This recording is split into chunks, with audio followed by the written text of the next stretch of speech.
There are many times, there are many times I hear the voice, a voice of freedom calling me. Yeah. Hi everyone, welcome back to another episode of the Politics of Kendra. I am Kendra from Kendra and the Bunnies Music, and today we have Garrett Morris, a good friend of mine, a musician colleague, but really so much more. Thanks for being on the show today. Thank you for having me. Yeah. Good to see you too. Well, the last time I saw you was at your last show, kind of like in Santa Clarita, I think it was. Yeah. The last show I saw you at, that is. Great. So tell me, you've played some gigs recently, like in the Costa Mesa area and whatnot. Tell me about how those gigs have been going. Oh, it's been going good. Yeah. So I mean, I've been jamming with people, putting together my own project stuff. Right. So it's kind of a revolving cast right now. Yeah. But yeah, I'm booking gigs. Like this Friday, November 13th, I'm playing Tiki Bar, Yeah. Mesa, and then on the 14th we're doing it's kind of like a backyard party in Oh, San cool. at my buddy Chuck's house. Yeah. Um, Oh, I think I met Chuck at the show too. He's like a yeah, deadhead, older deadhead, no, he's younger. younger deadhead. Okay. Yeah, yeah, he's super cool, dude. I think you met him at the Wayfair when we played in the back there. Oh, for sure. That was a lot of fun. That was a lot of fun. Yeah. That was an interesting time because things had just started opening up and then everything proceeded to close down a little bit more. Yeah, it's been an interesting time, but you and I are kind of the same where it's like when things started to open back up, we were completely just right back out there performing and whatnot. So tell me, okay, so you just touched on your solo project. Tell me the name of the solo project and what your intentions are, kind of like with the music that you do and with the project.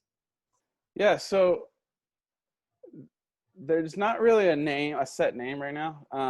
I've been putting out these drum covers on YouTube. Mm-hmm. I've been going under the name GROOVESWELL. Yeah. So that was the name for my videos. And when you book a gig, they ask you for a name. Yeah. I was like, all right, well, I'll just use this for now. Yeah.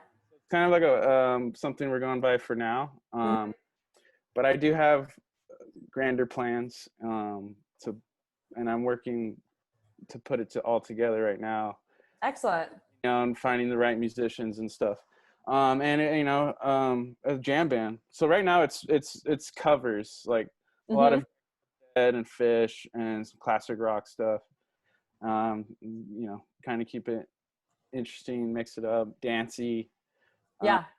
But the ultimate goal is to write original music and tour. Cool.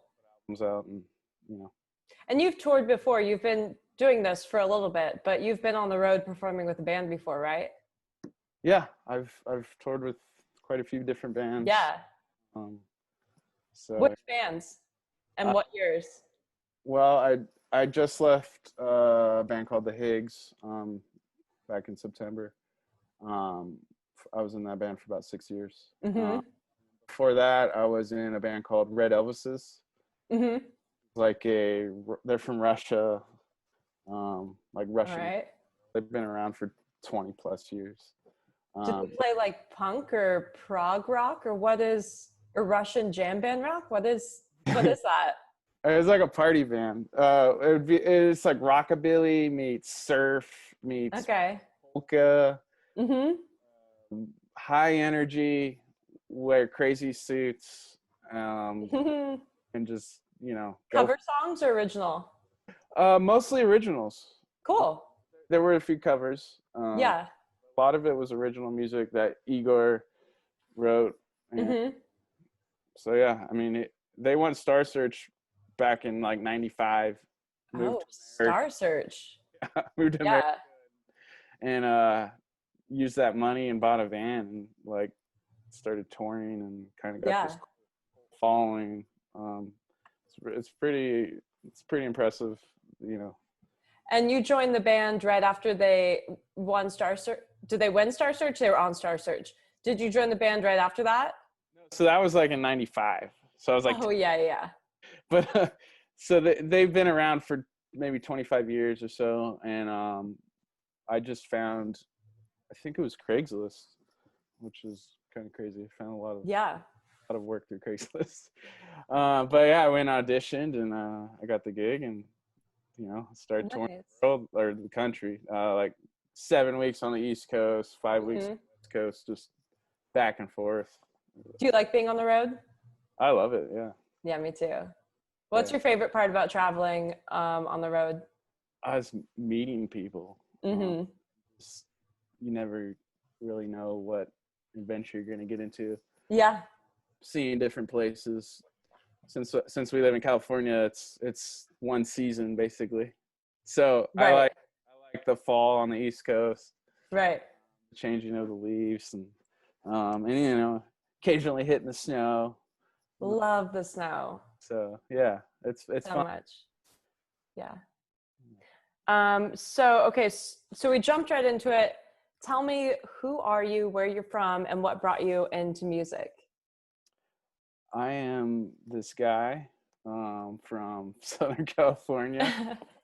They call me Garrett. My parents named me Garrett Morris. Okay. And I was born in Anaheim, and I lived in Southern California my whole life, around the areas, different areas. And what was the? I'm sorry. What was the? The question was, who are you, and how'd you get into music? How did I get into music? Okay, so my dad always wanted to be a drummer, and so when I was real young, he would always play music and kind of he'd play like the Wipeout beat and stuff, and he kind of. What do you mean? The you know, Wipeout.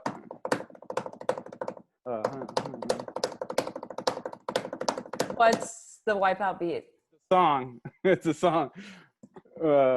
Bye. Okay, I gotta send that to you if you don't know. Okay. Here, I'll look it up. Okay, so your dad played quite a bit. Well, he never got to actually play. He always wanted to be a drummer. He never got to. All right. So he kind of got me interested, and then in middle school I joined school band. Yeah. Okay, cool. Yeah. So I joined school band and was in the percussion and played the big bass drum and snare drum. Yeah. And then and then high school is like when I first started a band with my best friend who played guitar. Right on. And it was just like, that's, you know, I was really into sports and stuff, but once I started doing that was like all I wanted to do. Oh, nice. What sports did you play? I played soccer for like 12 years and basketball was like I wanted to be in the NBA. That was like everything. That was my baseball. I never got to baseball. I always wanted to play football, but it was the same time as soccer. Never did actually play football, but I'd play a lot with my neighborhood friends and stuff like that. Yeah. So a lot of sports. I did track and field in high school, pole vaulted. But wow. Once did you actually make it over the pole vaulting thing? Yeah, that's crazy. I won a medal actually, but I was a freshman. I only did it 1 year. And you know, so the competition was real low. Yeah. But it was fun. You know, you go upside down and. That's crazy. I've never pole vaulted. I did track and field. I was pretty slow though, so they had me shot put. It was like every kid in like 5th and 6th grade was part of track and field, but like I was not a runner. I played softball and I liked that. It was a stationary sport, a lot of mental math and you know, like mentally playing the game and all that was short sprints. But track and field, they had me shot putting. Cool. That's hard.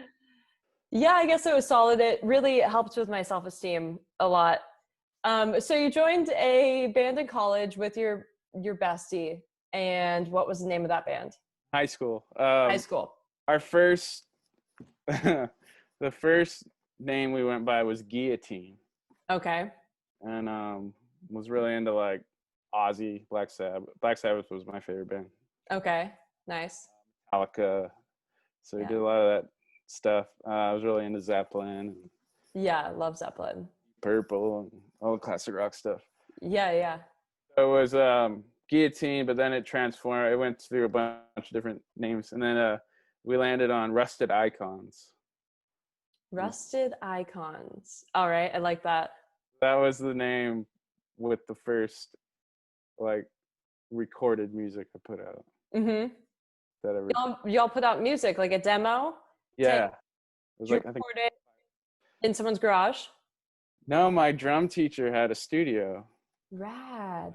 2-inch, or it might have been 1.5-inch tape. Quarter, wait, I'm thinking 1/4-inch cable. Yeah, I know what you're talking about. I learned about that in music school, and they're like, don't worry, this is a thing of the past, unless you go to like a real awesome studio. It sounds super warm and really cool. And his drums sound phenomenal because that's what he does. And I wrote all the lyrics on that album, or that EP, or demo. Digital audio tape, I think that's what it's called. Yeah, I just always call it reel to reel or tape. Oh, okay. Amazing. So how did y'all do on that? Did your drum teacher produce it for you as well? Yeah, he helped a lot, especially because I think we lost our singer. What do you mean? We had a singer. The drugs or something? No, this is high school. I know, that's what I'm saying. I don't mean like lost, but like all of a sudden they're smoking pot behind the gym or something. I didn't even know what pot was back then. Oh, good. I did, but I didn't smoke pot for a long time. That's so good. No, but we didn't have a singer. I don't remember if he left or he came in later. We had these songs. I think he left, and that's why I ended up writing the lyrics. My drum teacher had a friend who sang, and he came in and sang and just like crushed it. Nice. So you write lyrics too? Yeah, I used to write a lot of lyrics. Okay. I've been getting into that a little more lately, but I kind of stopped doing it for a while. I actually had a whole notebook of lyrics and I lost it. No, really? It really discouraged me for a while. When was that? This was probably right out of high school or around that time. And then it's funny because I found it just like last year. You did? That's amazing. At my uncle's house. That's so great. So did you read over the lyrics and you're like, okay, I can jive with this? Or you're like, wow, pity my high school self? It was some pretty dark stuff. Right. I was like, whoa. I was into metal too at the time. So, I mean, a lot of that stuff's kind of dark and demented. Yeah. It's interesting. Like when I read my poetry from high school, I'm like, you had no idea what depression or anxiety really feels like, but it's cute that you tried. And like, it's interesting, like I would just be like so dark and well, actually, okay. So I say, oh, it was cute you tried, but actually like I would describe the darkness so well that when I reread it now, I'm like, how did you even know? It's not, I mean, maybe I'm undercutting some of the emotional turmoil I had during those days, but it's just crazy to think like 16, 17-year-old are like, yeah, you know, you leave my head out to dangle and like, you know, just about blood and disturbing things essentially, but it gets straight to what it feels like, you know. Knife. Yeah, and then like imagine yourself now and then 10, 20 years from now, what are you going to think of your now self? It's like we keep right. And you know, I'm going to think pretty highly of myself because I've realized like when I look back, I mean, when I look back on things that I've gone through or whatever, if it's somewhat recent, I'd be like, you're so dumb. I can't believe you made that decision, or I can't believe you did that. You know, it's like I'm laying in bed at night and it's like replaying some stuff. And it's not all like that, but I can be quite a critic of myself. But then when I look back on like a few years ago, I'm like, oh no, you did like really well with what you knew at the time. You know, as a younger person, you did really well. And I'm impressed with how you did. It's just like when I think back in the short-term memory, then I'm like, but I've learned to be nicer to myself and stuff like that, you know? Gotta be. I mean, like, this is a school. We're all and we're all learning and evolving, and growing together, and you know, just be easy on ourselves. I think about also like if I think about myself as like a character in a book or a movie or something, I'd be like, of course that character would do that next, with all the lead up and the story and this and that. It's like, oh, well, that makes sense that character would do that next. But if I completely just like think about the moment solely and not all the lead up or the after the scene or and then everything else, then I'm like, why would you make that decision? It's like, clearly you'd make that decision because it's completely in line with your character. Yeah, in context, right? Yeah. Everything. Yeah. Context is everything. Okay. So then high school, then after high school, did you soon join a band? Did you keep that band going, or how did music go from there after? I was playing around. Yeah, we started, I think, another band. Might have been the same band. Started playing in bars. Mm-hmm. Here and there, and I would hit open jams. Cool. Meet people, but it wasn't like I decided to go to Musicians Institute. Right on. Yeah. We have that in common. Yeah. So I went in 2007. Mm-hmm. So my guitar buddy, the one I started the first band with, he went 6 months before I did. Yeah. I was like, dude, I gotta go now, because I mean, this is it. This is like what I want to do. This is it. This is Hollywood Boulevard with the stars. That's right. The craziness. So I went to college, moved up to Hollywood. Woohoo. And did that whole thing for a year and a half. Mm-hmm. In 2008. And after that, that's kind of when I really started gigging a lot and Mm-hmm. playing as much I could, 4 or 5. Yeah. Where'd you play? What were some of those first venues?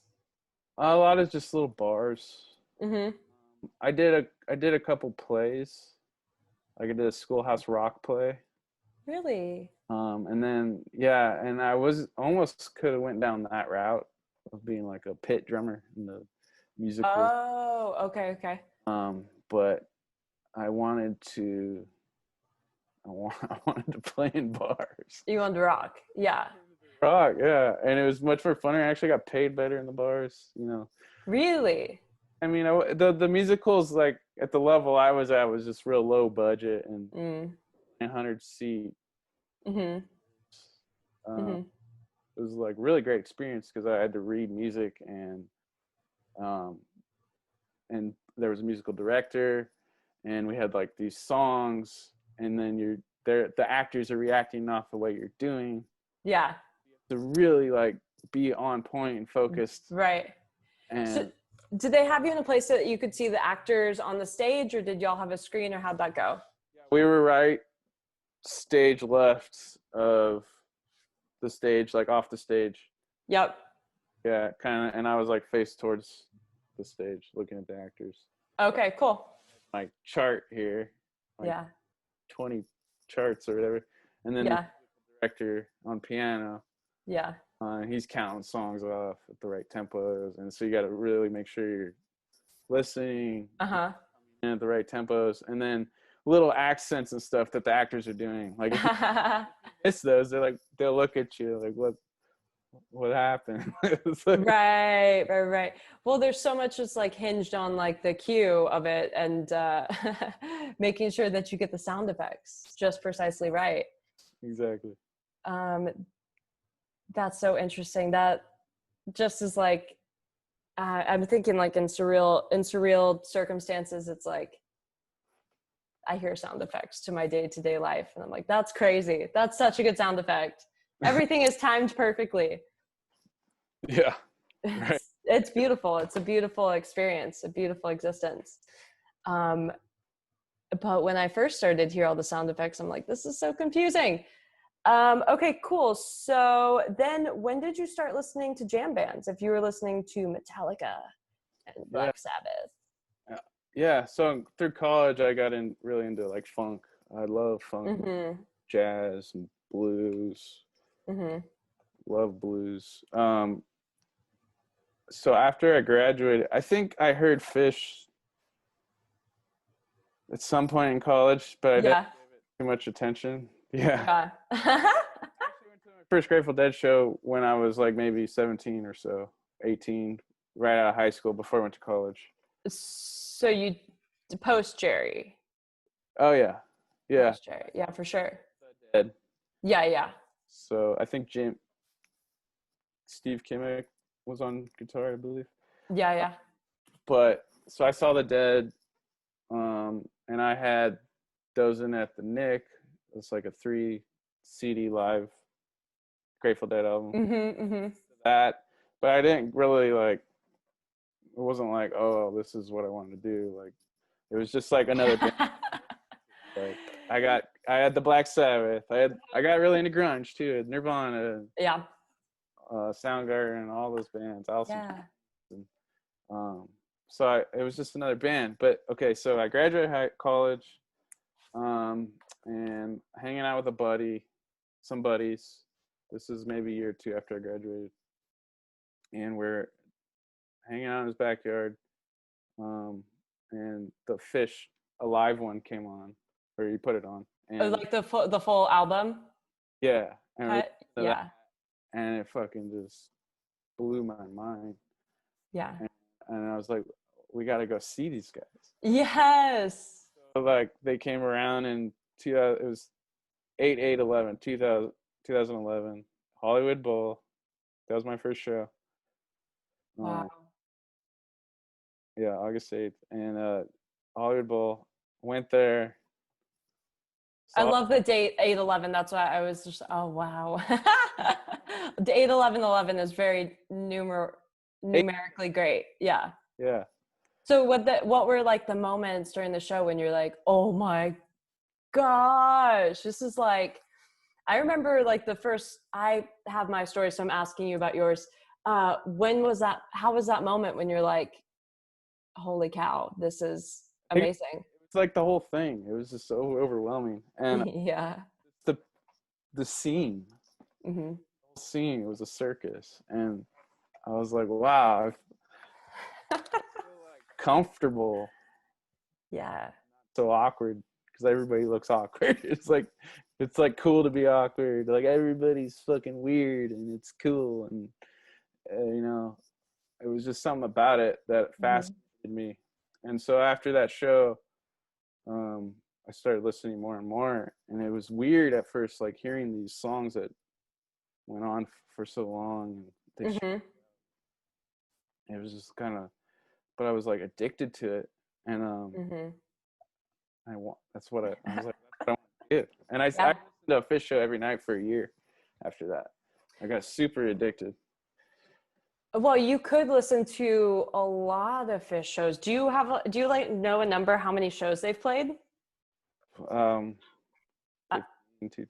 maybe, 1500, What's your guess? 1500 to 2000. 1500 to 2000. Okay, I'm going to make a guess too. If they have been around for a long time. 83. Wait, 30 years or so ish. I know my math is spot on right there. Okay, and I'm going to guess $14.99. Oh wow. The price is right. No. Okay, like 13.11. Okay, how many shows? How many Fish shows have you been to? Oh geez, I don't really keep track. Probably 30 or so. Okay, it's at 1700. Throughout 30 years and over 1700 shows, the band never played the same concert set list twice. What? They've never played the same set twice? That's crazy. No, I knew that. Fantastic. So then what moment did you get obsessed with the Grateful Dead? Did you have clearly you had the Grateful Dead obsession moment, right? It came I mean, it wasn't like it wasn't like Fish. Yeah. That was like a real obsession. Grateful Dead, I like the Grateful Dead before I knew Fish, but I listened to the Grateful Dead more after I just discovered Fish. I can hear that for sure. What's your favorite Grateful Dead and favorite Fish song to play with your band? That's a tough one. I don't know. Shit. I mean, I there's so many good ones. Jack Straw is actually pretty fun because it has all these like tempo changes and stuff going on. So I just started playing that one recently, and it's pretty fun. Yeah. But I mean, like, you know, your Scarlet Fire is fun because you know you just groove and. What do you think of Dead and Company's kind of slower blues approach? Do I have to comment on that? No, you don't have to comment. Okay, we'll move on to a different subject.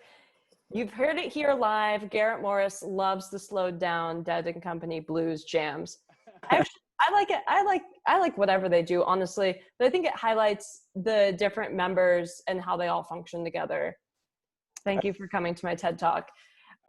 Okay, I was gonna rip into him a little bit, but sure. Mayer, and I love O'Toole. Yeah, me too. So I mean, I just feel like I don't know. They had their 50th and retired. I was there. I was there too. Changed my life. It was amazing. Which show were you at? Soldier Field or Santa Clara or both? Santa Clara. Me too. 2 shows at Santa Clara. Slept in my car and it was amazing. I took the train up the coast. I had just graduated from college and was like, I'm going to take the train for the first time, like a passenger train for the first time. Went up the coast and like was just so ecstatic and listened to Terrapin Station like all the way through the studio album, all the way through for like the first couple of times. I was just like mind blown by Terrapin medley. And I was just like, this is amazing. Saw them in person. I just completely my life was changed. And I don't know, it took me like a while to understand it's so magical there. Everyone seems to know everyone and everything is timed at the right time and everything is so specific. And then like people are like telling me stuff, it's just like all of a sudden my mind was like flipped like a switch onto the Grateful Dead. And I was like, this is amazing. 80,000 people just vibing. All on the same page. Yeah, it's so special. Remember the rainbow? Yeah, I was actually lying on the grass, looking up, like the grass right before the stadium, looking up, and then the rainbow appeared, and I was like, oh, it's time. And then I got up and we all looked at each other and I was like, it's time. And then we walked in. I think the first song they played was Truckin'. I don't even remember. Yeah. I mean, I remember, but yeah. Remember. Okay, cool. So the genre of your new band, GROOVESWELL, title to be announced, is a jam band, rock band. What's your described genre? Yes, jam band. Yeah. Which I look at jam band genre as a thing that incorporates all styles of music. Mm-hmm. So it's kind of funky, it's bluesy, it's groggy, rock, rock and roll, right? So it incorporates Latin, all these styles of music, and it has like the it's kind of based around jazz is how I feel. Yeah. Jazz is like, well, I call jam music, it's like jazz music for rock musicians. Like we can stretch out even more. Like jazz usually solo around a form, the head. There's like, okay, there's A, B, A, B, or whatever. Form, and then everybody puts this chart down, and then they take turns soloing over these same chord changes. But with jam music, a lot of the jams are one chord, so it's like, which it's like a lot less restricted. Yeah. You take it much further, and you could change the tempo, you could change the feel of it, the groove, and change keys. A progression might pop up. Like there's so many possibilities. Okay, question. You said the jams are mostly centered around one chord. So let's say for this, it's a D chord. So the jam is primarily based around one chord. In this circumstance, a D chord. The person jamming, whether it's the keyboardist, well, you're all jamming, but you're going to stay in the scale of the chord. But then you mentioned you might change the key.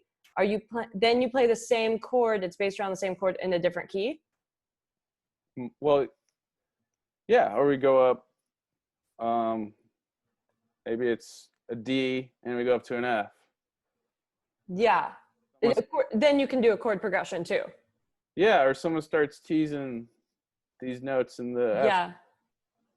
And then people, it's all about listening too. So then, yeah. And then everybody starts, oh, now we're in F. Hey, how'd that happen? Right. Playing a progression, 3 or 4 chords. And it's all about listening. So like the other guys will catch on. And then before you know it, everybody's in it.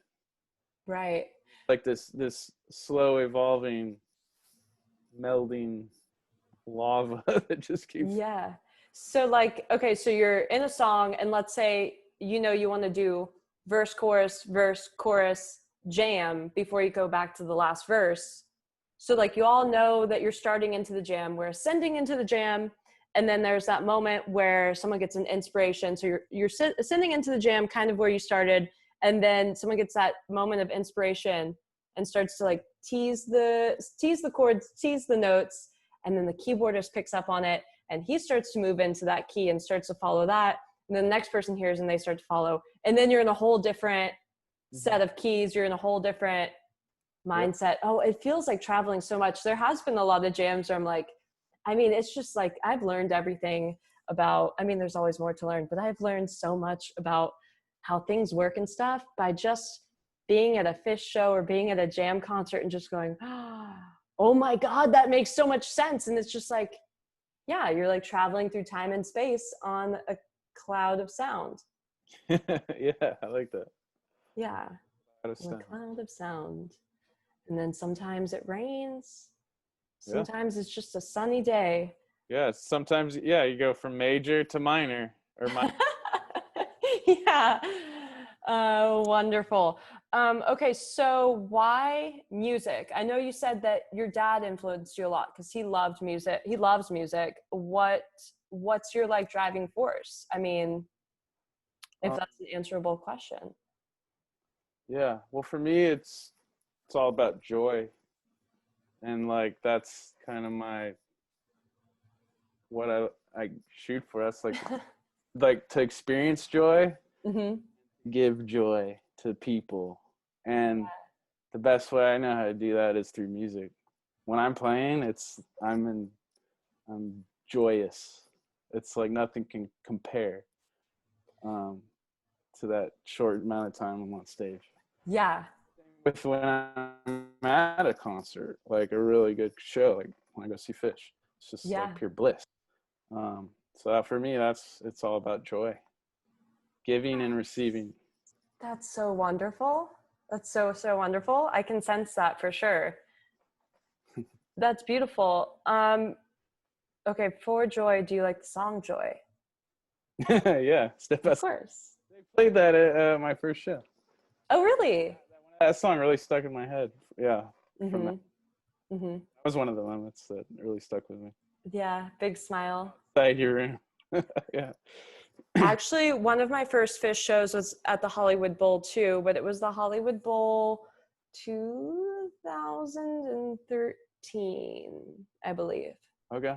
Yeah, but my first fish show was actually Austin City Limits 2010. I had the SATs the next day because I was a senior in high school. I had the SATs the next day. I was like, who is this band Fish? I've heard that like us potheads are supposed to, it's high school, us potheads are supposed to like them. So I'll enjoy the show. But they played Friday night and I had the SATs the next day. So I was sitting in the back of the, field or the park or whatever and doing note cards and studying. And I feel like that's pretty telling of That's awesome. how Fish would go after that. I'm always at the shows like studying and just like this is something to observe and be a part of. Okay, so you've been doing a lot of projects recently that have been premiering on places like Jambase, and it's been super exciting to watch your journey with your YouTube videos. How did you get the idea for that? And tell me a little bit about the mentors you've been working with. Yeah. Well, back in March when California got locked down, that was kind of when I started, like, shows were canceled, tours canceled. Yeah. I was like, well, I'm going to just work. Like, I've never edited video and mixed audio like this before. I'm going to learn how to do this. And so that's what I've been doing. And I've been taking lessons with Peter ANSPACH from GOOSE. So he's been kind of mentoring me with the like audio stuff, mixing, so I get to pick his brain, and then also with the video. And then also Russ Lawton from Tab, Trey Anastasio band. So I'm actually talking with him tomorrow morning. But so yeah, we get on Zoom and I get to pick his brain, and so it's been really exciting. That is exciting. Yeah, like sometimes life is like, here's a bunch of lemons and you're like, amazing. I love lemonade. I do. Yeah. But what are you gonna do? You're gonna sit at home and just, you gotta do something. So I think it was a good time to like learn and then apply this to whatever I'm doing. So this next project that I'm working on, band, I got all the stuff. Like I can mix. I have 5 cameras. I got all the microphones and the recording gear, and I can mix and record and put out high quality content. So I think it's an asset, I think. It's the quality is like so great. Of course, you're so great, so talented, and it was something. It's something a little bit different. Like when I came across when you shared with me like those first couple of videos, I was like, this is such an interesting idea and a great avenue for you to share your creative expression. Thank you. Yeah. Yeah. Okay, wonderful. So then, of course, I've talked about during this time, I met you we didn't technically meet that night, but I wrote a review for Live for Live Music when you were with the Higgs and y'all opened for Twiddle. Amazing show. I remember y'all took the stage and you just jammed for like 15 minutes. It was like a smooth 10 to 15 minutes before the singer even said, before John even said like the first word. And I was like, this is awesome. This is awesome. And I had seen y'all before. I'd seen you at Cervantes like a couple of years ago too. But like to be there writing a review, and it was like immersive, and the whole place was, there was no tickets, completely sold out. But then after we met each other, I reached out to you and I was like, hey, I'm doing a new album. Will you be the drummer on my album? So I was so excited to have you on like, I think 4 or 5 tracks or something. Mm-hmm. So that was cool. Like that was really cool. And it was cool because I got to use the stuff I was learning and record some drums and then send it to you. And it was like I was like kind of learning the process. Mm-hmm. And it was really fun. So thank you for doing that. And thank you for that awesome write-up too. That was really such a sweet. Oh, for sure. Well, I love music, and y'all are so talented and so great. Super happy to have you on the album too. In fact, I have a bunch of new songs written, so I might be hitting you up again Yeah. to be a bunny. And just so everyone knows, for the record, he's the Energizer Bunny. If anyone asks, drum in hand, bunny ears. Good listener. You got big bunny ears. You're a great listener. Yeah, let's do it. I would love to. Okay, cool. Yeah, they're very interesting. They're gonna be like more singer-songwriter kind of based because they're very wordsy. Like I've got this one that's just a complete alliteration. Like the first verse is, I'm in that manic state, mouth muffled, nodule in Muecke, my mind expansive, sans clutter, a cut above the resta. So just to like frame those lyrics would be awesome. I'm super excited about it. Maybe we want to do a little bit of a different recording process, maybe more of an in-person, or don't you like to lay down the drum track prior to me playing guitar? Is that what we learned from last time? I think that would be, yeah. I mean, we could do it either anyway, but Okay. get the foundation down, Mm-hmm.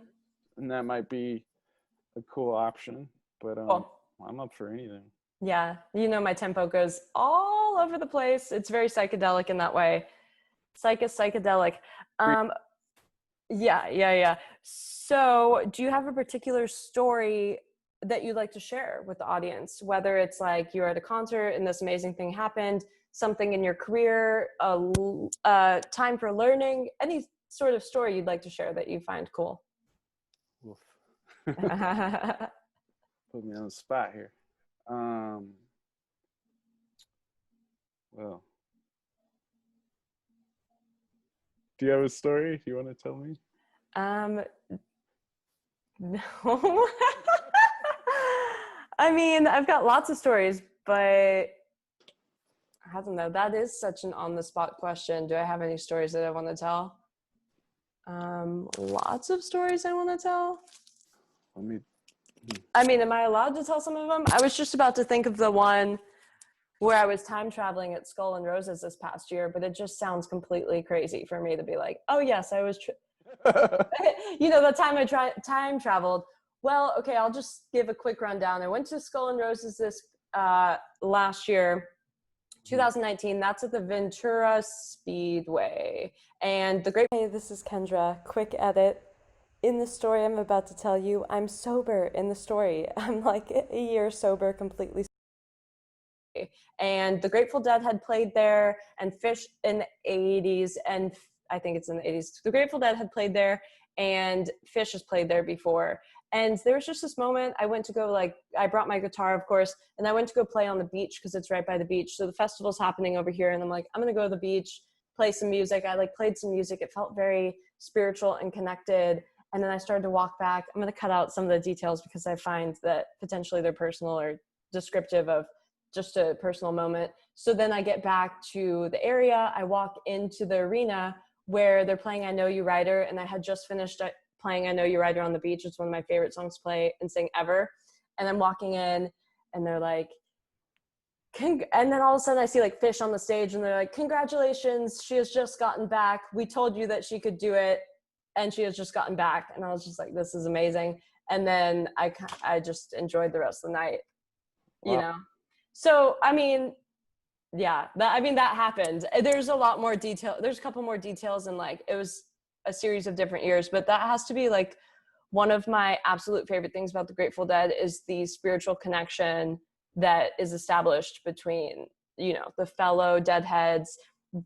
Time and space and reality, it's all a minutia of mixed qualities. And then I read up online about the Ventura Speedway, and the Grateful Dead had played there, Fish had played there. Apparently aliens landed there or something off the coast, and there might be a UFO under the water there or something. We played there. I don't know if you did. Oh, you were at Skull and Roses too? Yeah, we played I think it was the Friday night. I'm still wondering who it was on the stage when I got back, because I was like, who was on the stage? I think it might have been the Noodles or something, but it might have been y'all too. Well, we did one song. Oh, you did one song. Why just one? Was playing in the band. It Okay. was well, the promoter, it was his idea. I don't know why I found that so funny. So he's It's like, the yeah, promoter's idea. I want you guys to play one song, playing Okay. in the Higgs, playing in the band for an hour. We're like, all right. You guys played one song for an hour? Yeah. Damn, that's time traveling if I've ever heard it. Yeah. So How was that experience? How was playing a song for an hour? that was cool. Yeah. It was our second time doing that, actually. Okay, fantastic. So I guess that was story time with me. Let me know if you have a story that you come up with. Okay. What is your next project that you're working on?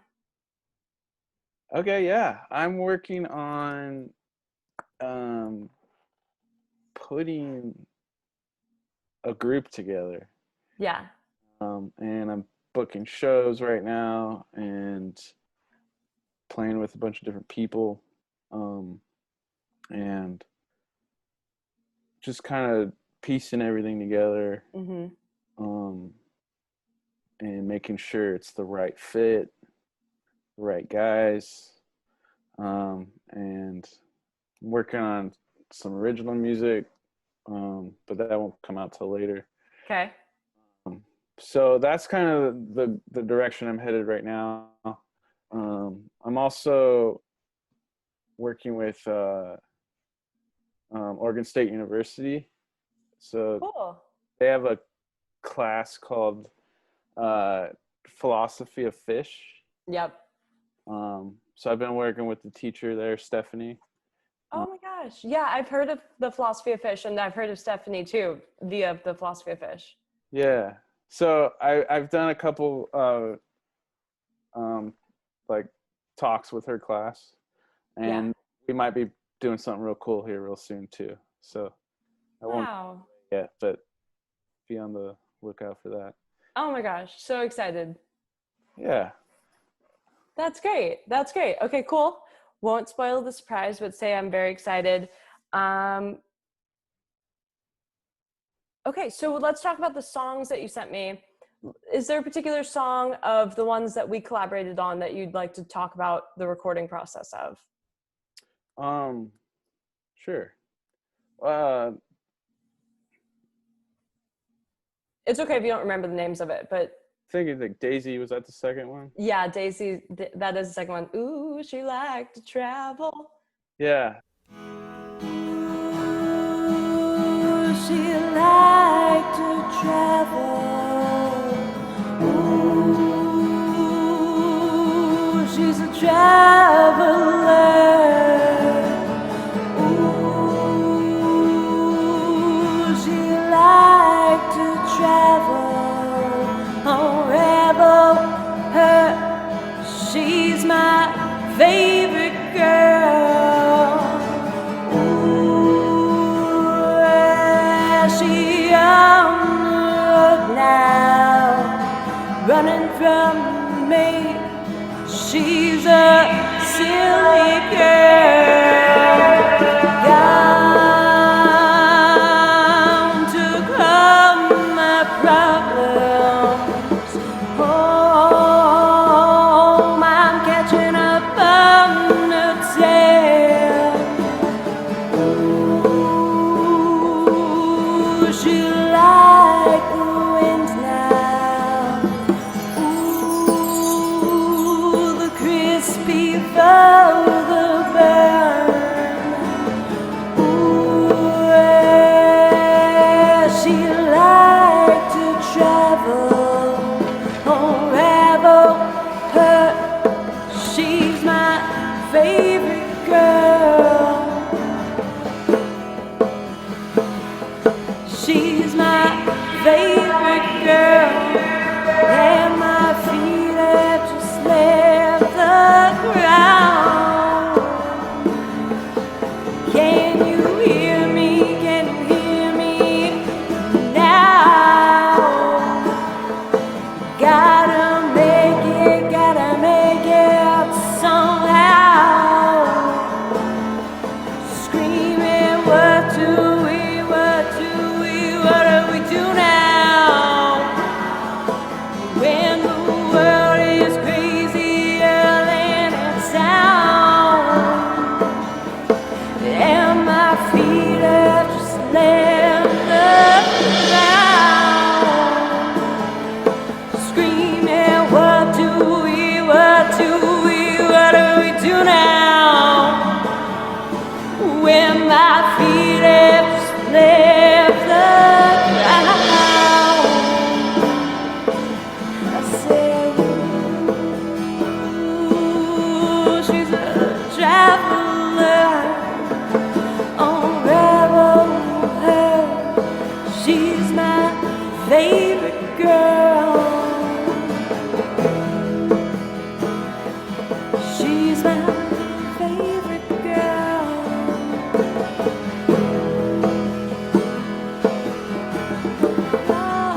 was cool. Cause like you would give me a kind of idea of what the song's about and what you were hearing, and then I would put percussion and just kind of layer stuff over. Yeah. Like bongos, I think I did on that, and Yeah. shaker. I think was that the one that I had the wind chimes. There was one I put like chimes on it. And I think I played brushes on one. So it was a really fun process because like it wasn't like I'm just gonna go play drum kit. It was like, okay, I'm gonna layer different things over and see what works, and some cymbal swells with the mallets. Yeah. We've got cymbals because we've got a band. Yes. I feel like I challenged you a little bit on that because you were like, okay, cool. Did you play to a click track? And I was like, no. And you're like, okay, cool. Well, I did know what kind of drums I wanted, but I did challenge you just a little bit. And I find that exciting. I love how the songs turned out. Daisy's one of my favorite on the whole album. It's just like, perfect. Yeah, it was, you know, the tempo, so it was really challenging to lock in with that, and I had to really like get inside the track, listen to it and go along with it and breathe with it. Yeah. So when you jam with people in person or you like play shows and stuff, that's kind of like what you're doing. The tempo adjusts over time, but it's different when recording. Yeah, because when you're live, you're all doing it together. So yeah. It just kind of happens. Uh-huh. But yeah, when you're listening to something and trying to play along to it, you don't know exactly where it's going to go yet. Yeah. Times and kind of okay, slows down here, it pushes there. So you have to really get inside the track. Thanks for playing along. I love the track. And you recorded the first time you recorded that song, that was on like a more traditional mixer, but then you changed over to Logic recently, right? Yeah. Yeah, I had an old Roland 2480 board. Cool. And you could burn CDs right off it. I bought that in high school for like $3,000. Whoa. Money, and I used to record little demos on there with my high school band. Yeah. But nothing crazy. But are you liking Logic? I love Logic. Yeah. Yeah. So that's what I use now. I have a X32 now. So, what is that a type of mixer? Yeah, well, it's a Behringer X32. It's a big 32 channel board. Yeah. Board. A lot of these smaller or medium whatever venues have them. But yeah, so I'll run that straight into Logic into my computer, and I could record up to 32 tracks simultaneously if I wanted. Very cool. It's really cool. Yeah, so many capabilities on that thing. So you also sent me a track to Circles Around the Sun. So Circles Around the Sun, I know them from, obviously because they're in the scene, they're very popular in the scene, but I also know them, and I have to say we miss Neil Castle, right? Neil was the head of it. Yeah. Was upsetting. Yeah, a moment for Neil for sure. Circles Around the Sun, I remember listening to that. I gotta say, some of the most interesting parts of Fare Thee Well was during set break. Yeah. I have to say, it was during that first set break, the first night, that I was just like, this is insane. This is insanity. Trying to figure out what is this music. At set break, no one knew. Yeah. That later, it Circles Around the Sun. Yeah, what a cool commission to be commissioned to play, create music for Fare Thee Well and like set the tone for set break. Yeah. Okay, so you sent me a Circles Around the Sun track with you playing drums over it, right? What's the name of the song? Saturday's Children. Okay. That's from a show I played October 17th in San Marcos, place live, which I haven't announced yet, but we're playing there again December 19th. So what's it called? My Yard Live, Okay. like a bar restaurant, Uh-huh. outside area, and so they're having bands. Amazing. Is Yeah. it a live cut track that's not an MP3, like, because I know with what you've been debuting on YouTube, you're playing to a track, right? Yeah, a lot of that's Okay. playing to a track with maybe some instruments cut out, and then I had other instruments added on, Yeah. with other musicians. But this was all live. With Mm-hmm. the band that I was playing with, Who, and who are the artists that were playing with you that night? yeah, we had Nathan Reiner on guitar, who Mm-hmm. uh, who's he moved here from Philly about 2 years ago, Cool. and so he's really awesome. I love Nathan. What's up, Nathan? He actually What's up, Nathan? he just bought me this book actually. Oh, the book. Is that the Helping Friendly book? Yeah, sure. That's what I thought when I saw it, because you posted it the other day. I'm like, he found the book. It is the book. I do like Alan Watts quite a bit. So shout out to Nathan. And then we had Robert Fisher on bass. Mm-hmm. I've known Robert for years. Great bass player. He's a great dude, stand-up guy. And then, Nice. And then Ed Lyon on keys, who's a really amazing piano player. Excellent. Yeah. So yeah, it was fun. So Cool. Okay, so Circles Around the Sun, why that song? How'd you land on that song to play it? Is that just something in your repertoire? yeah, I just like that song. Mm-hmm. And it's nothing real. It's basically just a progression.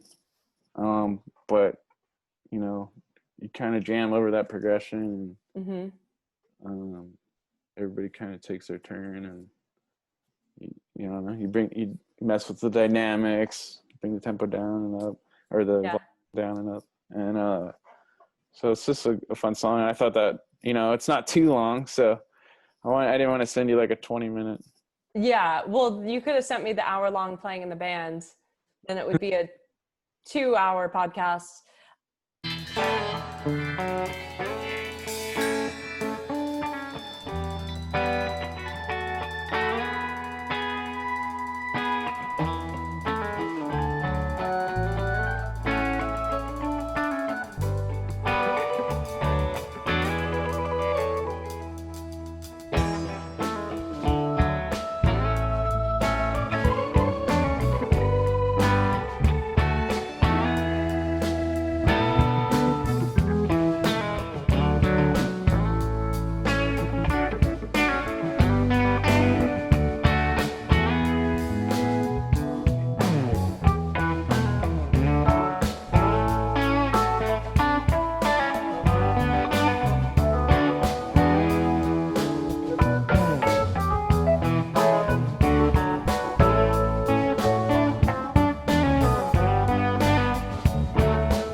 have any more questions or? Where can we find you and how can we stream your music? Okay, are you gonna ask me that or is that? Where can we find you and where can we stream your music and get in contact and for booking inquiries, etc.? Cool. If you go to grooveswell.com, that just leads you right to my YouTube channel. Cool. And then, so that's kind of like where I post all my videos and stuff. Mm-hmm. And then I'm also on Facebook, Instagram, Twitter, Garrett Morris, drummer. If you look that up, Yeah. you'll find me. And you could email me at,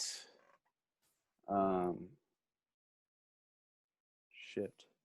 I was going to give you my other email. Can we cut that out? Yeah. Yeah. Can I look it up real quick? Sure. Because I don't use this. I want to give this one out. And I don't really use it that much. Of course. Yeah, this is why I pre-record it so I can edit stuff out. That's Just in nice. case. Yeah, and then also like edit in the songs and stuff. Right.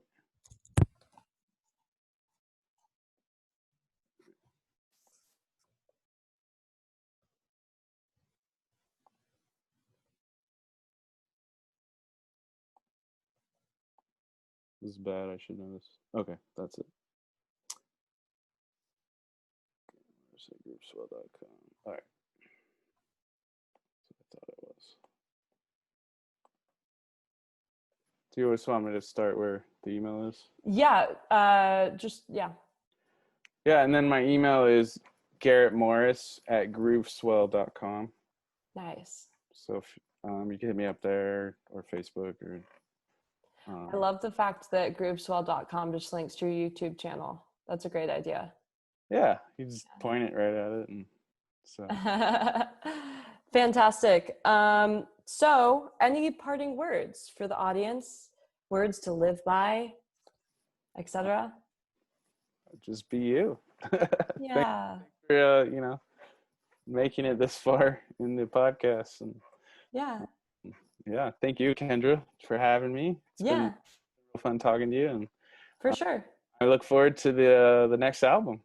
When's your next show? This Friday, November 13th, Tiki Bar. In Costa Mesa, right? Yeah. Okay, I might be there. Oh. Maybe. Right on. And then I'm also playing November 14th in San Diego. Okay, Costa Mesa is a little bit far for you. Yeah. Yeah.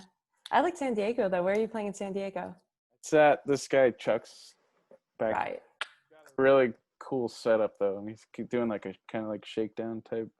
He's got it's really cool. Am I invited? Yeah, I'll put you on the list. Oh, really? Okay. Yeah, maybe I'll come down there. My friend Emily lives in San Diego. She's a deadhead. I know her through the Wharf Rats. Oh, cool. Okay, cool. I'll let you know about that. But I wrote it down on my calendar. Cool. Yeah, let me know. Cool. Damn, I need a story. I'm trying to think of. Well, okay. I mean, let's see.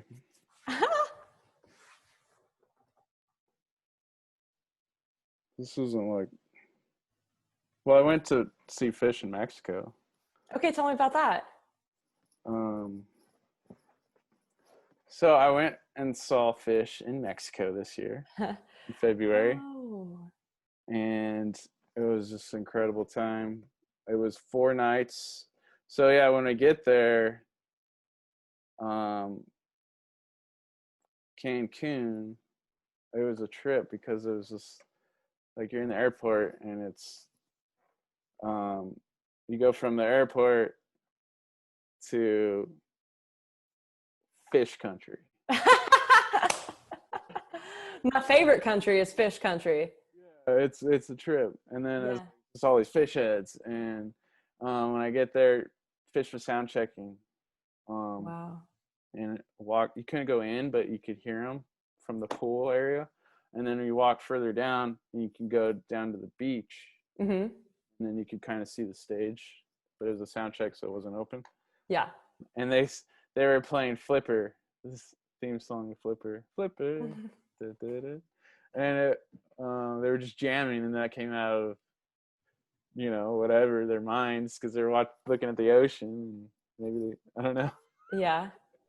It was such a magical time. And so I saw him 4 nights, and I got up within the first, I don't know, 1 to 10 rows each night. Uh-huh.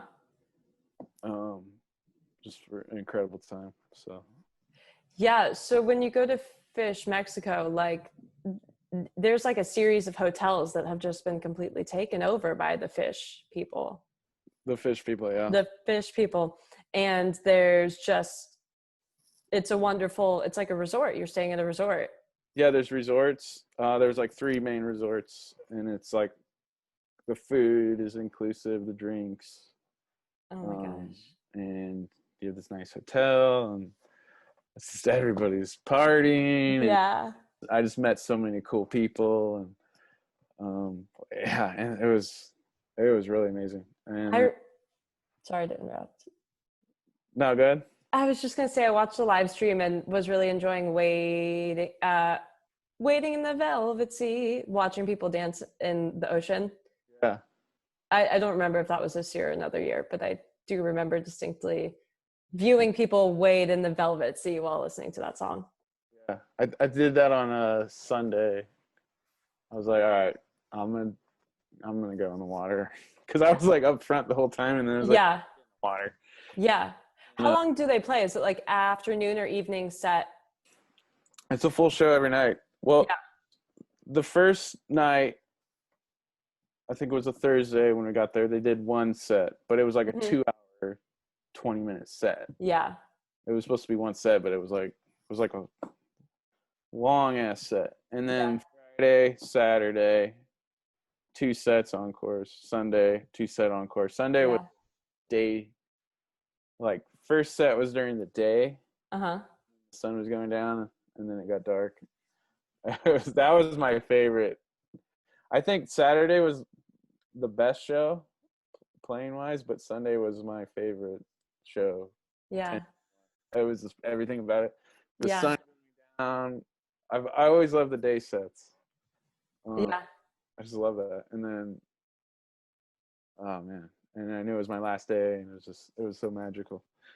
And on one of the nights it started to rain a little bit. Really? And it was like a warm rain, but it was insane. Like the energy picked up so much. And felt it, and the band's just like, they took it to another level. Yeah. They're getting wet up there too. Yeah, it was insane. Yeah. And you could tell that they're just like, fuck it. Yeah, and they just fucking took it up to another notch. Do they have an overhang over them? They do, but it's so high up that the rain comes in sideways. And so what, you can still play in the rain just a little bit, you just maybe take a few steps back? Their gear is getting wet. That's not good. No, but they're so set up. Yeah, the gear is good. Oh, I mean, that was kind of my question, is like, they had guys wiping stuff off so it didn't get too drenched. Yeah, that's the whole rain or shine thing. Yeah, and they took a break. It might have been near the end of a set, so they took a break. The guys came out, dried everything, put tarps over everything. Yeah. The rain stopped. It only rained for a few minutes. Oh, I love the rain. Yeah. Especially. Yeah. Oh man. Well, we look forward to, I still have my tickets to the LA Forum show. Whenever it is again, like summer tour. I was like so amplified for summer tour. Yeah. Come into the Forum. But yeah, they'll be back soon enough. Things will be back soon enough, and it's already started to open up a little. So yeah, for sure. Yeah. Update: things have closed back down, but the good thing is that today was Christmas, and I hope everyone had a Merry Christmas and Happy Holidays. Whatever holidays you celebrate, they're all wonderful. And 2021 is on the horizon. Thank you so much for listening. I'm enjoying the Beacon Jams too. And Sigma Oasis, great album. Yeah, absolutely. Yeah. Beacon Jams. It's pretty special. If you're listening to this podcast and you'd like to get a hold, oh my God.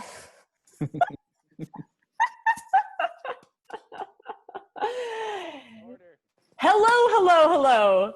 Welcome to the end of the podcast. If you'd like to get a hold of Garrett Morris or learn more about him, I've linked that all in the podcast description. Thank you for tuning in today to this wonderful, wonderful time.